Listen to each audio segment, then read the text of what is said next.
If you eat too many leafy greens, specifically certain leafy greens that are out there, you could be running into a problem with oxalates. What are oxalates?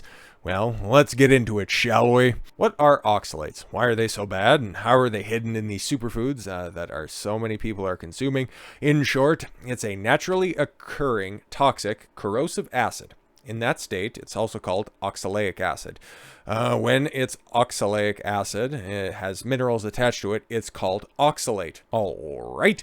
Chemically, it's a salt. And like other salts, it forms crystals in your body innately and has a limited capacity to process. Calcium oxalate, for example, is when the oxalic acid with calcium attached forms into painful kidney stones.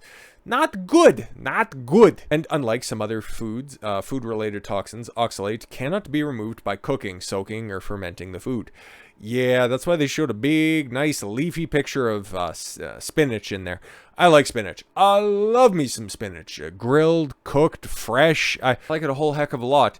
But I got to mitigate how much I have because, I don't want to be running myself a oxalate toxicity. Okay, I don't want to have to deal with any kidney stones. Holy! You cannot simply take a mineral supplement to address the depletion oxalate causes. Oxalic acid is a dicarboxylic,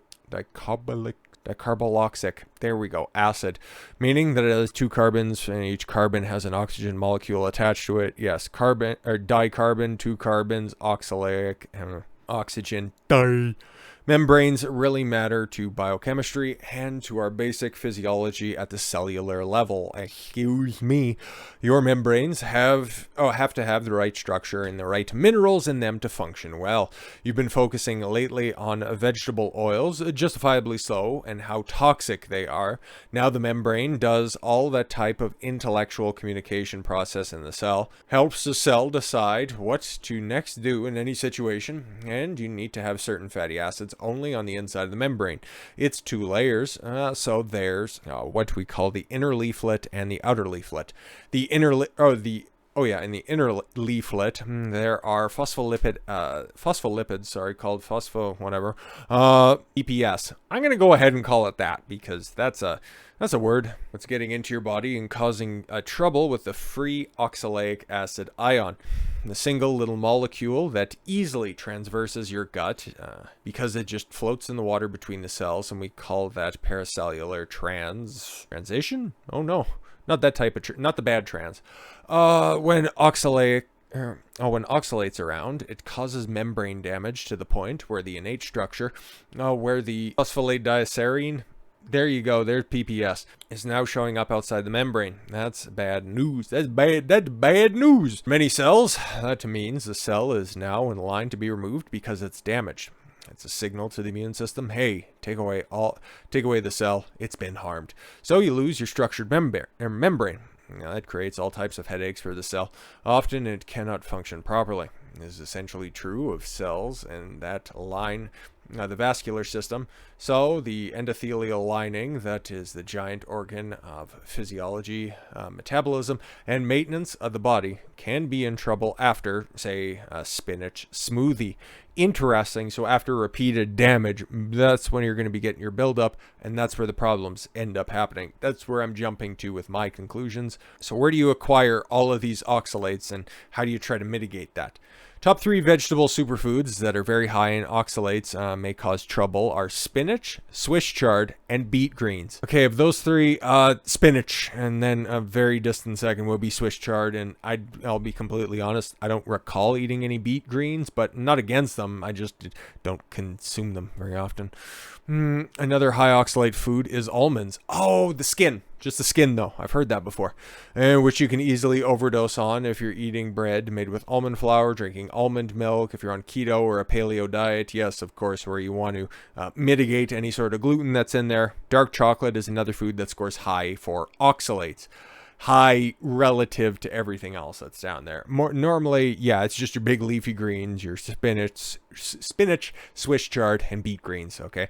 And then it's a precipitous drop off from there, okay, to almonds and dark chocolate. Not to say that it's not a problem, it's just not that much of a problem. There's a peak of about 4 hours after you eat where your levels of oxalic acid in your body or your blood is really quite high.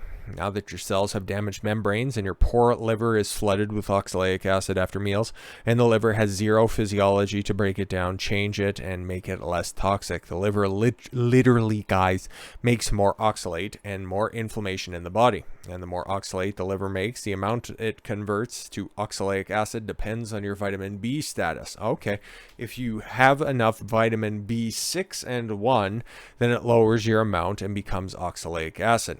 If you have low you also have to have low inflammation. So you need this you need basically your body stars to align on all this stuff if we're keeping it a buck. People with diabetes and obesity have higher levels of generalized inflammation, justifiably so. So they're likely to produce more endogenous oxalate. All right. Oxalate impairs calcium signaling. Interesting. Okay. And calcium is incredibly important to firing any of your muscles. So if you're feeling sluggish, could have something to do with oxalate. Interesting. Once a membrane is damaged, oxalic acid can enter the cell. Oxalic acid is a calcium chelator, and calcium is critical to cell function. Cells use calcium as messengers, so it's crucial for the self-management of the cell. Even before oxalate enters, it might take 2 hours in the first 15 minutes after you've got oxalate near a cell. An increased amount of calcium will move into the cell. In short, the cell membrane damage causes the cell to take up more calcium. That's bad enough. Not when oxalate follows. It lowers the effective calcium concentration from a physiological standpoint. And then going into what happens next. Okay. Mitochondria are picking up the calcium because they're trying to save the cell from excess calcium. Mitochondrial rescue problems, and the mitochondria ultimately kills the cell as well because it's damaged. Oxalate penetrates the cell systole area and the mitochondria sits on. The last step is glycolysis is blocked. That's not good. Then you end up getting a buildup of just bad, damaged cells, and you never want that. The ability to produce glucose can contribute to low blood sugar. Ooh, that's really, really not good. Now the mitochondria aren't happy because they're not getting enough energy. They're trying to create energy, but they don't have any fuel. It's kind of like trying to start your vehicle with an empty gas tank. Instead of getting healthy maintenance of tissues, the fibroblasts start producing more and more of the scar tissue material, and you'll be getting fibrotic gunk holding you together. Not like the one that you normally get from, the thing, but just different types of gunk in your system.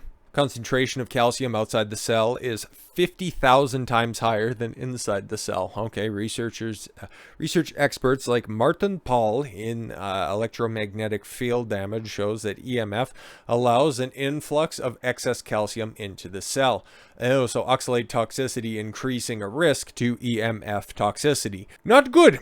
Symptoms of an oxalate toxicity. Now we're going to get into, now that I've adequately scared everybody into, oh my God, oxalate's the worst thing that's going to happen. It's going to make you literally stupid and unable to function.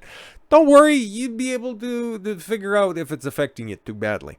Symptoms you might experience if you're exposed to excessive amounts of oxalate include the following. All right. Personally, I've struggled with challenging itchy rash for 15 years. Not me, just the author of this has defied any diagnosis by multiple dermatologists. Finally realized that it was due to excess oxalate consumption, dramatically improved by lowering the oxalate consumption. So here's what you can anticipate with oxalate toxicity. Calcium oxalate kidney stones, already previously mentioned, which comprise about 80% of all kidney stones.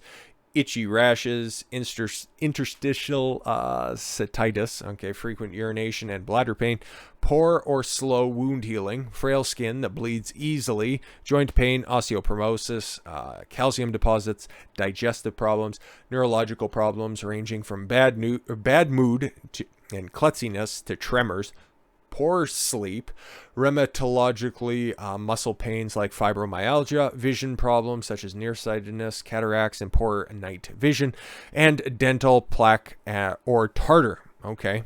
Hazards of excess vitamin C. Okay, so try to offset that. Wait, how does vitamin C enter the chat? Vitamin C and ascorbic acid can also lead to problems in your body. It's not already loaded with oxalates, as it is metabolically reduced to oxalic acid during breakdown. Norton explains the major source of internal oxalate is ascorbic acid or vitamin C. There are a lot of case studies and train wrecks from supplements. Okay, vitamin C chelation. Didn't know had an oxalate problem. By the third time, harder and harder to stab the IV needle. Oh, okay, because the veins ended up becoming more difficult to pierce. Weird. That's fibrosis. I only had IV vitamin C maybe 10 times. Why are you doing that? That's so stupid. So what's the antidote? Let's just get into it. Definitely need calcium and magnesium with high oxalate levels. The bigger issue is long-term toxicity. We all grew up on high oxalate foods. Speak for yourself. Peanut butter is high, wheat bran high, potatoes high, oat bran variable, rice bran high, wheat bran high. Citrates and the minerals are especially important. So you get past 10. That's nice. Biggest biohack is calcium citrate because calcium promotes the clearing of oxalate. Interesting. So calcium citrate. Long-term high oxalate diet really sucks. You drive electrolytes and minerals. Oh, so if you also experience cramping, you might also be running afoul of oxalate issues. Okay, people who were heavy keto for 3 years and went full carnivore, which is zero oxalate diet. They went from super high toxic oxalate diet to zero oxalate, which is a precipitous dive. They immediately sick with more rashes. Interesting. Okay, so you got to wean off this stuff for some people. Take home massage. Okay, detoxifying oxalates takes time. It's a marathon, not a sprint. Can also increase. Deeper deposits after you try to clear out your kidneys. Okay, experience things like gastritis, migraines, anxiety attacks, gout, and other types of toxic reactions. Increase uric acid. Uric acid is replacing the oxalic acid. Signs clear. That's a sign that you're clearing oxalate, and uric acid is a component in, urine, as it would, kind of allude to. Other signs of oxalate clearing include tartar buildup in your teeth, gritty eyes, gritty stool, hemorrhoids, and burning stools. It sounds wonderful. Thanks for elaborating. Sources of citrate. How can you go ahead and get some citrate in your diet if you don't want to supplement? Which, I don't know, sounds about right. Citrate supplements. Raw grass-fed milk is another option. Raw, you know what, I would always recommend grass-fed dairy products if you're ever going to engage, your grass-fed beef as well. Here's another hack for you. If you ever eat anything bison-related, especially in the United States, and I think up in Canada as well, they all need to be grass-fed. So that's just an easy hack to make sure that you're always getting something that's on the grass, not the wheat, not the corn, or anything like that. Is high as it is high in calcium. Other options include sardines and lemon juice. Interesting. So small fish and lemon juice. Cool. Alka-Seltzer Gold, potassium bicarbonate, sodium bicarbonate. Interesting. Last but not least, Norton hopes, that's the author of this one, okay, to publish a video course on oxalate sometime in 2023. That'd be nice to go over, okay?